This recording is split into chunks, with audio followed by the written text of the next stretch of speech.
Mist 32. Hello there. You're the first one up. Batter up. I'm a bit late tonight, but I thought better late than never. And please introduce yourself as far as gender, age, where you're tuning in from. And by all means, go ahead and ask your question.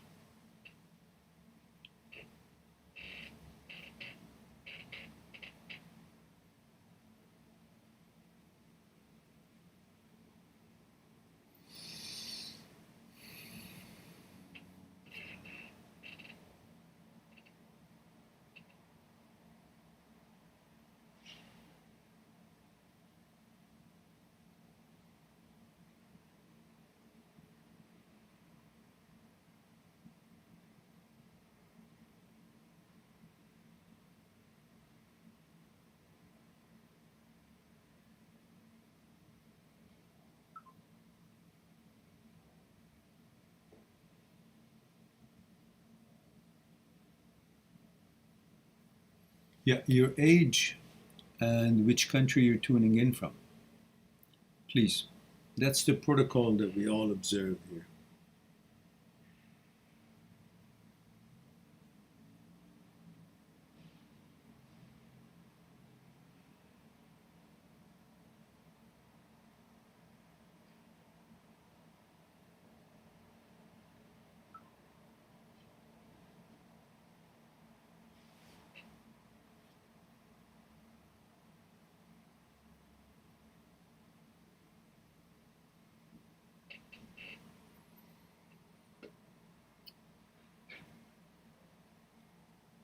TBH.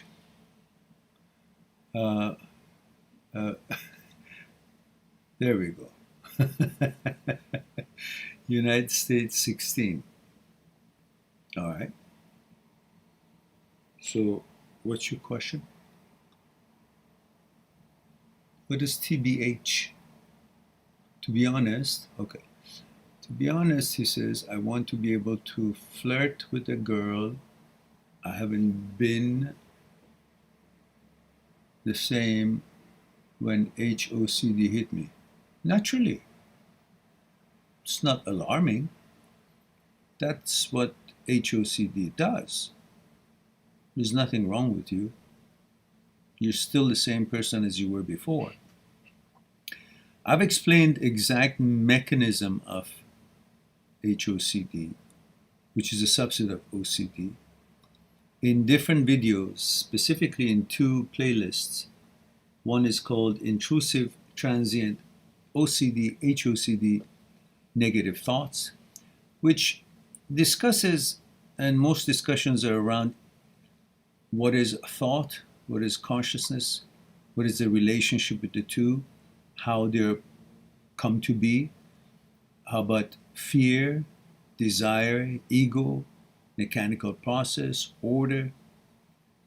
And then it goes into different videos interpreting the thoughts that appear in your head in relation to this doubting disease of HOCD. And then the other playlist is called Intrusive OCD, HOCD short videos. Again, mind you, none of them are short, but that's the name. I guess the first few were short. And in that one, we do not talk about interpretation of any thought or what the brain produces or any of that. We focus on understanding the separation of the two systems, separation between brain, thoughts, and you. When you recognize the independence of brain and you understand that you're the boss of this entity with all its subordinates, which brain is one of them, then you begin to understand that what brain conjures up has nothing to do with you. It is none of your responsibility. It's what the brain does, makes thoughts. But sometimes it goes rogue and makes intrusive thoughts that are not in line at all with your values. At the same time, when the gear shift, which is designed to automatically shut down the intrusive thoughts that do not meet your value, malfunctions, namely caudate nucleus in the basal ganglia in the striatum area malfunctions. It's designed to shut down intrusive thoughts. When it goes malfunctioning, it doesn't shut down intrusive thoughts when they show up, because they show up in every human being's brain. There is no one human being on earth that doesn't experience intrusive thoughts. But when the mechanism is not malfunctioning, intrusive thought shows up and you say, ooh, what's that? And then caudate nucleus shuts it down and then you go about your business. Done. But when it's malfunctioning and intrusive thought shows up, it lingers because nothing sweeps it away, kicks it out, cleans the air, cleans the road for you. That's the job of the caudate nucleus. When it doesn't do, it hovers. And then you, being hit with the doubting disease, oh, if it's still around, if it didn't dissipate, it might mean something. Then you go after interpretation, and you go after tangents. And the brain being of negative nature to begin with, it goes in all kinds of roads that you have had no idea they even exist.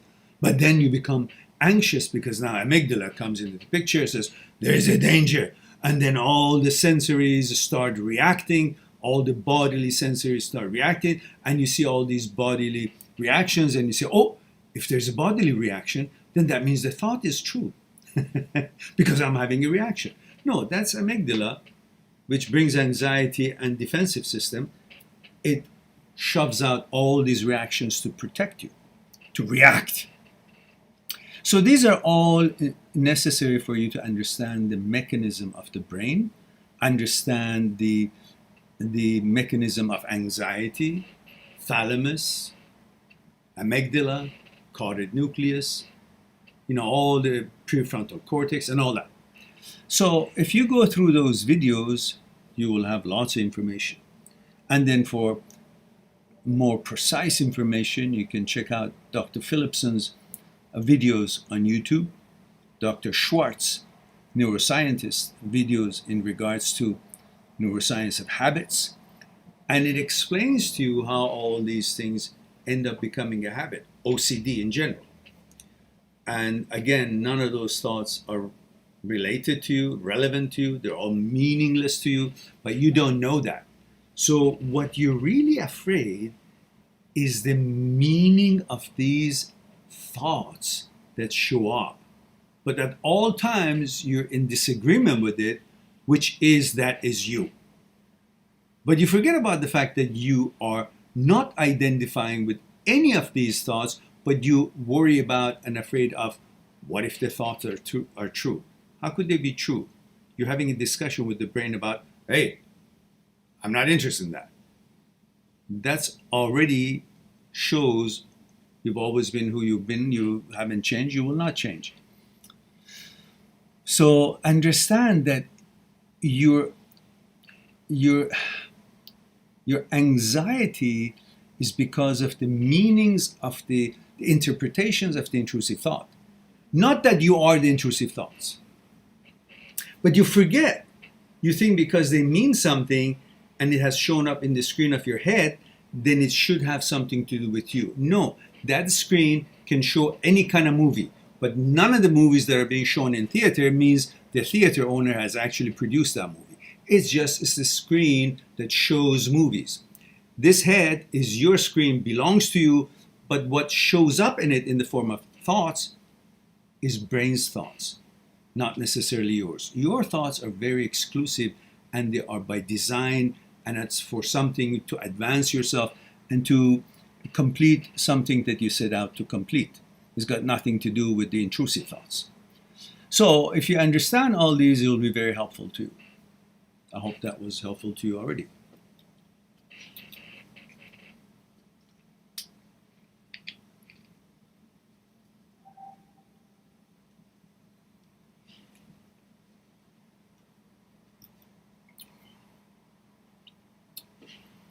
Arvind says, hi, Mehran. a male 20, is it possible that thought can change your gender? No. I'm born as male. I'm super happy with male. But TOCD makes me thinking, doubting more and more. Yeah, because I explained. That's a doubting disease. And the problem is that you guys don't understand that the brain makes thoughts 80, 90,000 thoughts a day. You're not responsible for any of them. But again, because it's happening in the domain of your head, you think, oh, it must mean something about me. No, it doesn't. It just doesn't. You know? You should stop thinking that any movie that is produced and you happen to have the chance to screen it, it means you own the movie or it's about you. No. And that's what the brain does. Makes movies and plays it in the screen of your head. And because it's mounted on your head, belongs to your body, you think, oh, it must be about me. Not at all.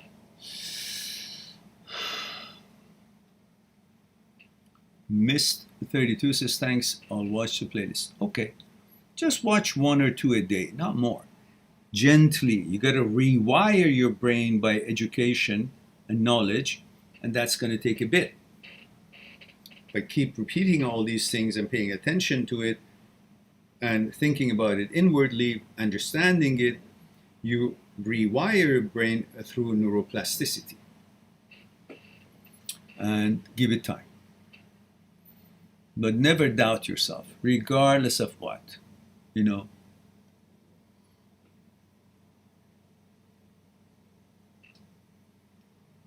Emo says, hi Mehran, I'm 14 from Britain.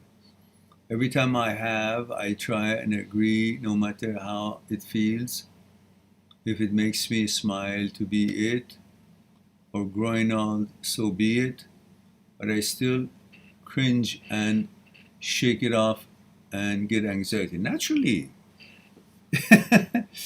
You know, amygdala is responsible for anxiety. And when the information is transferred to it by thalamus,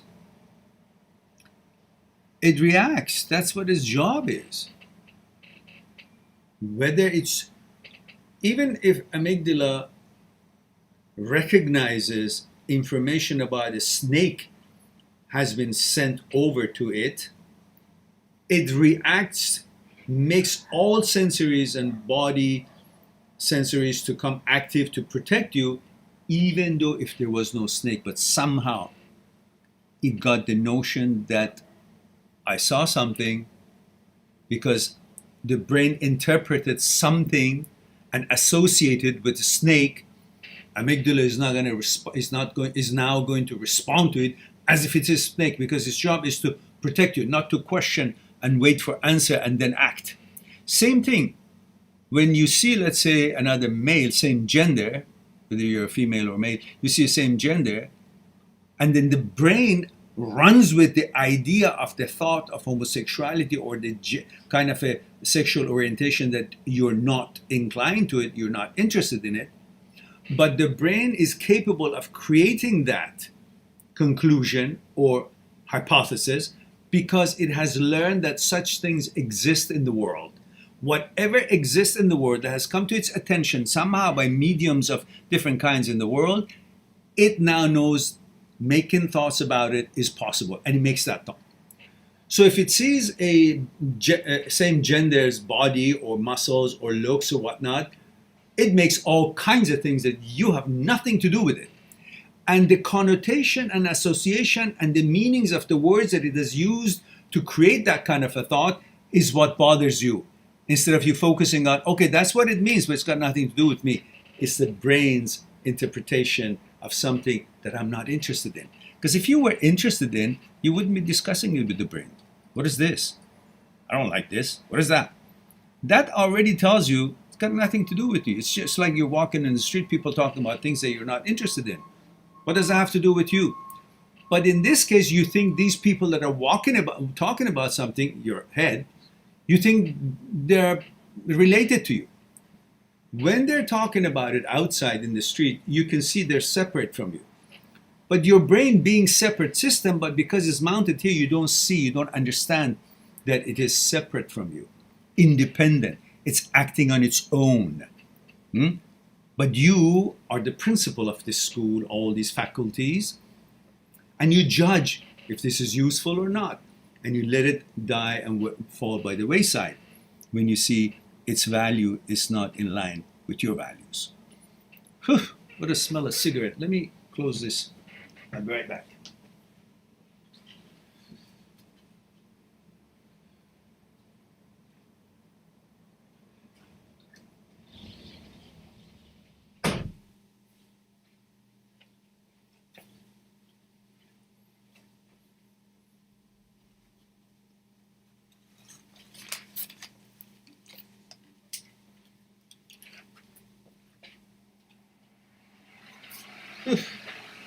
I hate the smell of cigarette.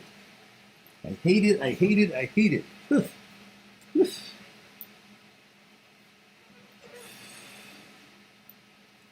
How dumb can anybody be?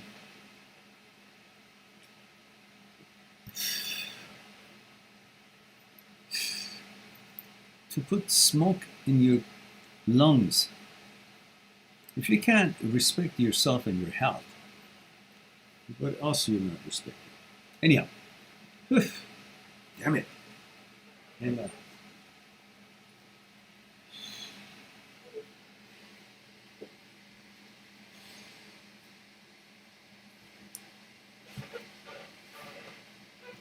all right. That's right. All right, what else do we have?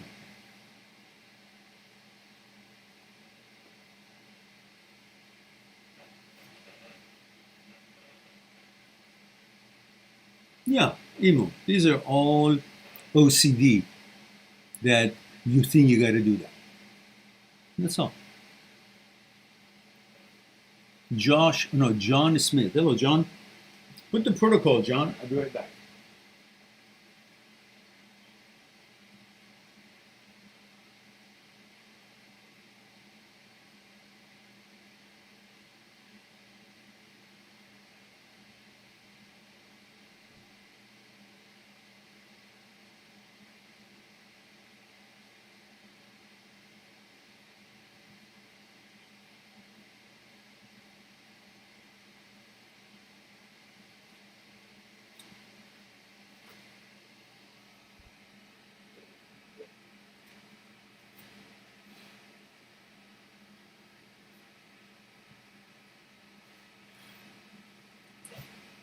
Naturally, I speak with interest and passion, so I need lots of air. And when I see while I'm so excited there's smoke coming in, oof, throws me off. All right. Did I say I hate it? I do, with a passion.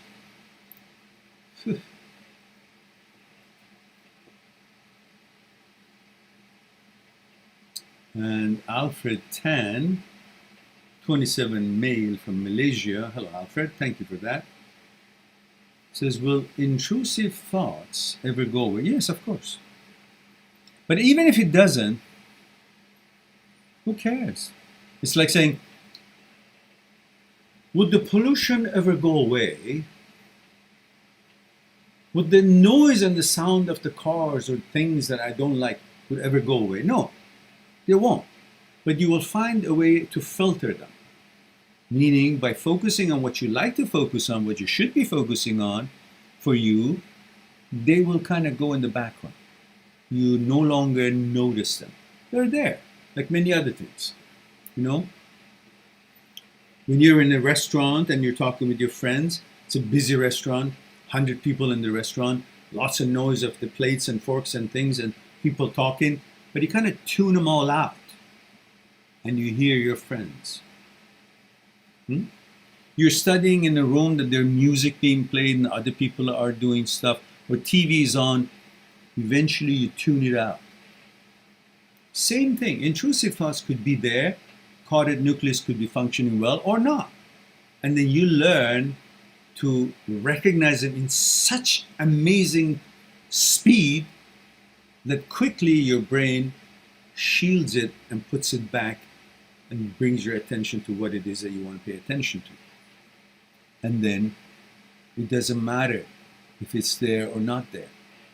Your system treats it as if it's not there because it's irrelevant. So you focus on things that are relevant to you. And you become better and better at it, and you become an expert. And then you just navigate your way without being distracted.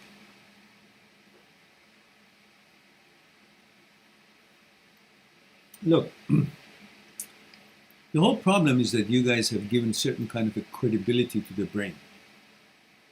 And you got to rewire yourself to understand that brain is an idiot. It's not an intellect.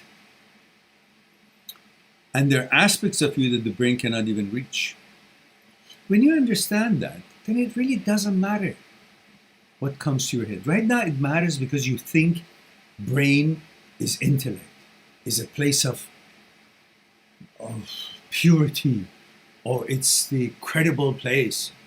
No. Once you actually look at it, and you see it's a very dishonest place, and it has no understanding or mandate or knowledge about you, it just makes thoughts. It is you who should be actually using what seems useful as part of the production of the brain. Your selections is what helps you to navigate in life, not what the brain produces and shows up in your screen of your head. So in other words, you don't live by the thoughts and suggestions and ideas or images that the brain produces. You live by your choices of all these and other things. In other words, you live by your vetoes and choices.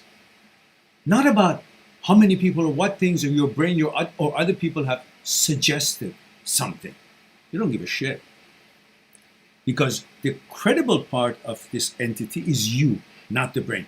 And there is a difference between you and the brain. That's what I want you to focus.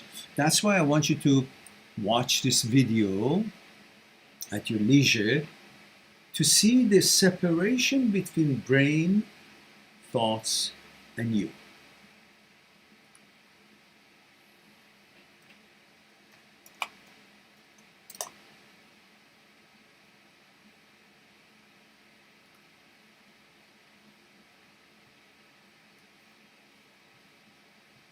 This is a very interesting long video, but very educational. Things that you really, anybody who wants to get over OCD and the substance of OCD wants to know about this.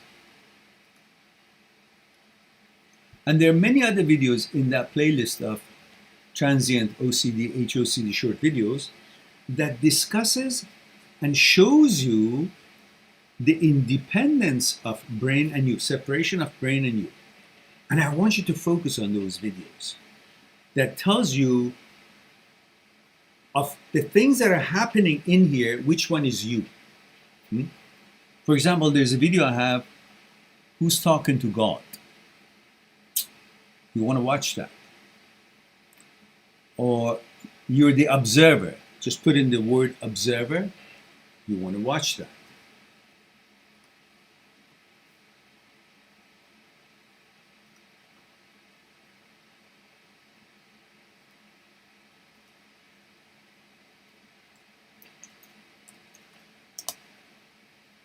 There it is. And I'm going to put the long version here, but it's 4 parts. And this is all the 4 parts together. And it's a long video, 39 minutes, but it's worth it. Get a cup of tea and watch it. And there are other things that are really interesting as far as proving to you the separation between you and who are you. And it explains to you you're the awareness that is aware of thought being manufactured by the brain. It's aware of thought being manufactured by you, and it's reported to it what's happening in the brain. That awareness is you. The watcher of your thoughts is you, not the thoughts. So They're in there. And you need to know all these things.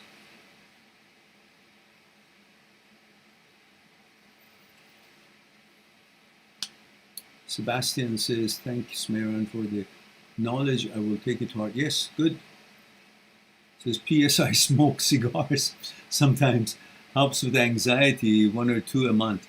Yeah, you know, cigars, it's that manliness to it that we all like. We've seen it in the movies and all that. And as long as you don't inhale 1 or 2 a month, I think it'll be just fine. But don't inhale the damn thing. That's really strong.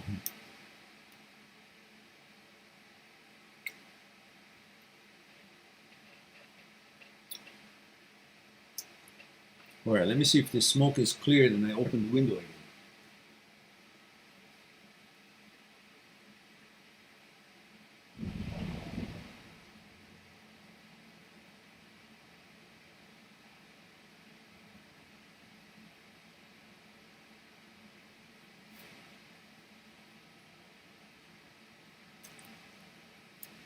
All right.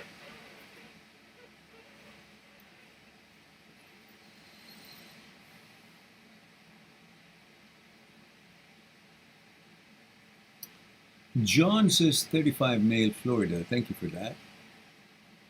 Are you kidding? There's only 4 people here? Honestly, really? We're shrinking, huh?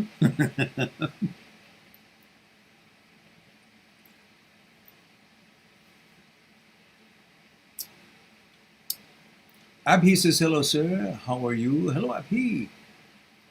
Says, I have one bad and one good news. Bad news is my engagement got broken, as girl's parents don't want me residing in Canada, and girl won't go against them. And good news is my study visa got approved, and I'm coming to Canada this fall. Intake. Okay, good for you. All the best.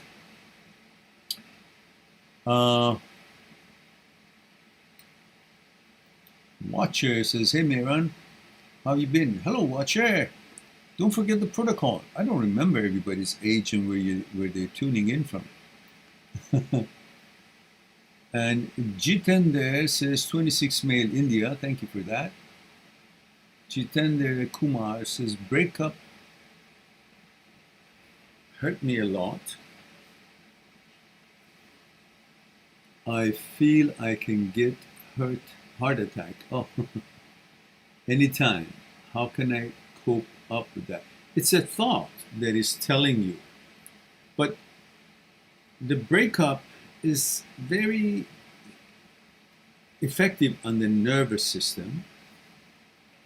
It's like a close relative has died. That's the kind of effect it has. But you're not going to die and you're not going to have a heart attack. It's just because you feel an opportunity that was, I don't know, detrimental to your life and happiness is passed you by, and you feel threatened that such opportunity has been taken away, and that anxiety makes you feel like you're going to have a heart attack. And first of all, go to your doctor, make sure that you're okay, and he or she gives you the okay checkup, so you're fine there. Then the rest of it, you know, it's just thoughts.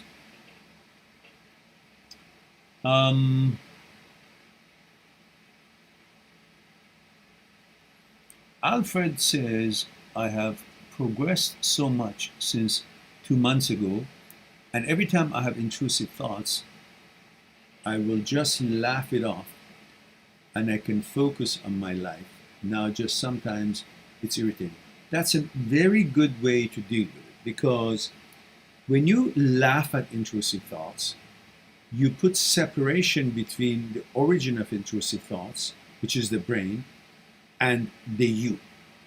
And you can see completely that it suggested something that is funny and ridiculous to you because it's not in line with your values, and you show it by ridiculing it and laughing at it, by seeing how obscene it is to you.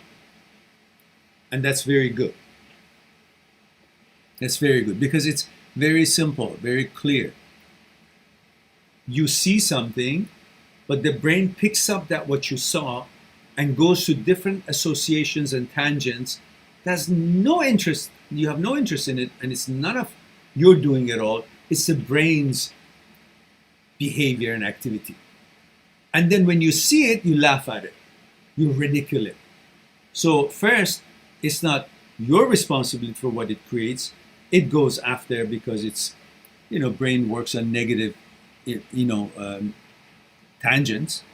And at the same time, once it's created that thought, you laugh at it and you ridicule it. It's very good therapy.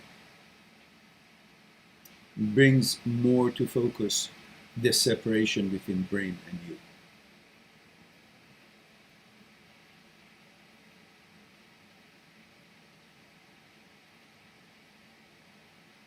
John says, I do very small talk once in a while with my ex-GF in Facebook that I was very obsessed over and loved her in many ways.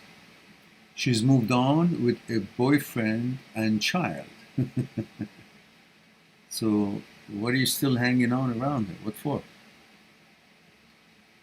You gave her the echelons of importance. On her own, she didn't do anything to deserve that importance. She's not with you, so that by itself disqualifies her. So why is it that she's still important when she's not with you? Because you desire her, and this desiring her has given her the image of being so high and mighty. But she hasn't done anything to deserve that. You gave it to her. So the source of her importance and being high and mighty is you, not her. Because you gave it to her based on your desire. Not that she did something in this world that deserves all that attention and kudos and echelon. So take that away from her, you're done.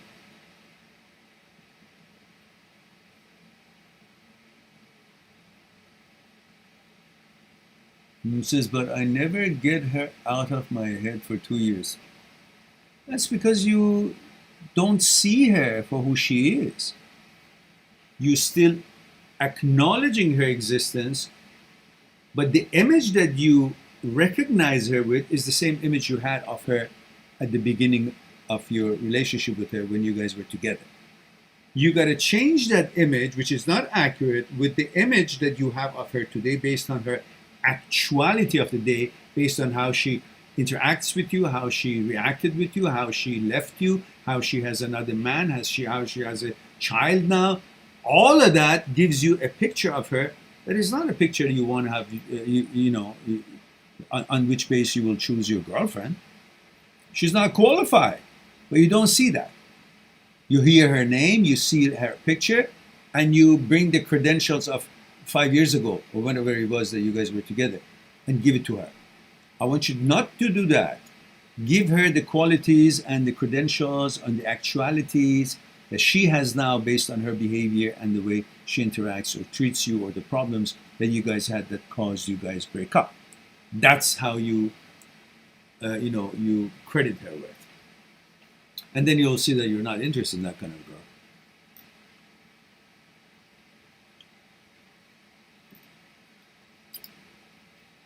Sebastian says, well, it is late here in Toronto. Oh, it's true.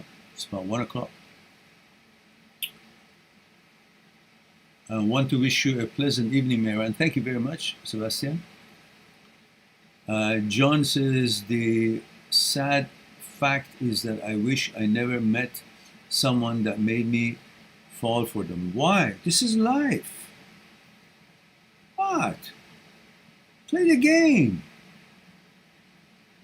It's the game that is important, not really if you lose or win.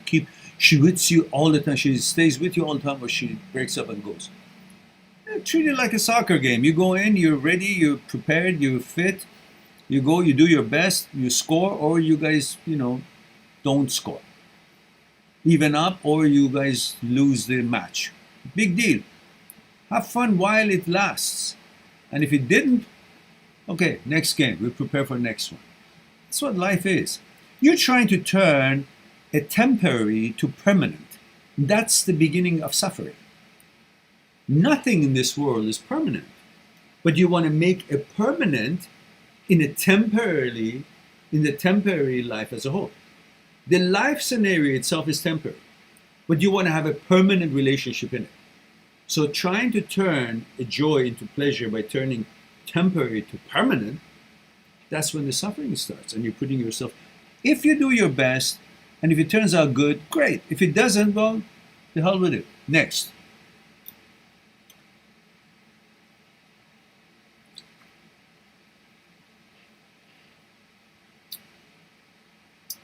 Nova says, hello, Miran. Hello, dear. Guys, I don't care if it was 2 hours ago we had a live stream or 10 hours ago. I still need the protocol because I forget. Pooja is here, says, I always initiate breakup, but my ex keeps contacting me and somehow, I'm not sure why, but we start talking again. He does not love me, as now I am sure by observing his actions. But I really want to change my mindset, and I feel bad that he does not value me. I really want to move on, move my focus, and remove feelings for him from my mind. Can you suggest something? Yeah, look at him the way he's treating you, and you know that he doesn't love you, so why should you love him? The reason you want him to love you because you don't seem that you deserve your own attention and value, and you're seeking other people to give you value by their attention towards you. You don't need that. You don't need to feel valuable by somebody else loving you. Once you love yourself to begin with, be sure of that you're living in the way that commands respect and love and appreciation by you for you.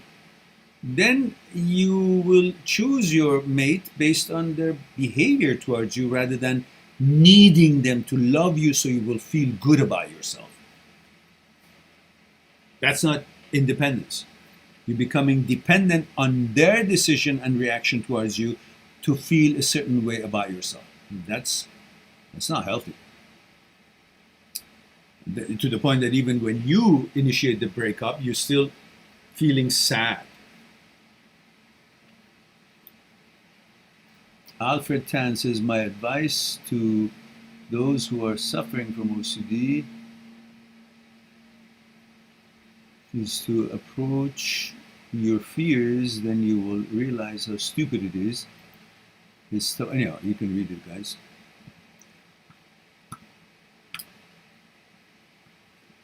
Okay. And John says, thank you so much. Powerful answer. You're quite welcome. I don't remember what I said. All right, we have 7 people here. That's very discouraging, but anyhow. And out of the 7 people, only 5 people like it? What's wrong with you, other 2? Move your fingers and click on that like. All right, I'll be here another maybe, I don't know, a few minutes. And if we don't have any questions, then we'll end it.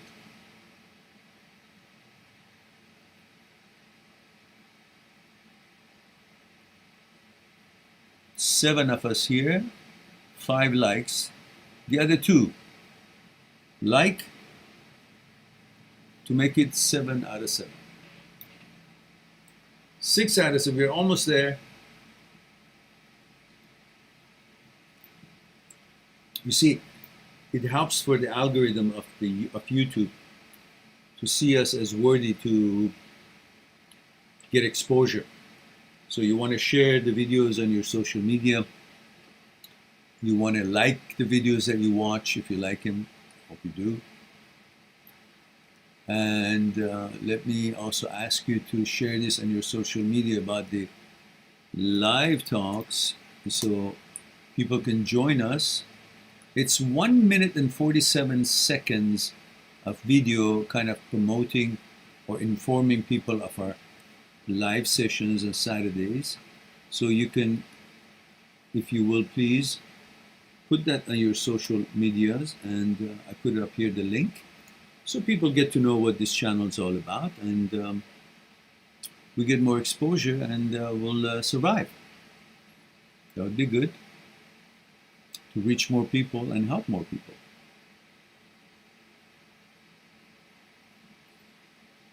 Now we have 6 people here, 7 likes. That's pretty good.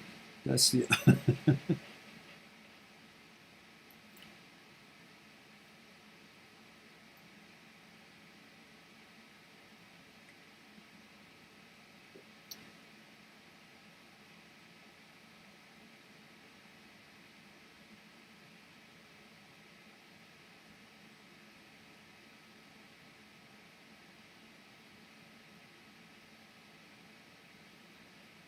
All right, guys, it looks like that we don't have any more questions here, and we've perhaps answered a few interesting questions.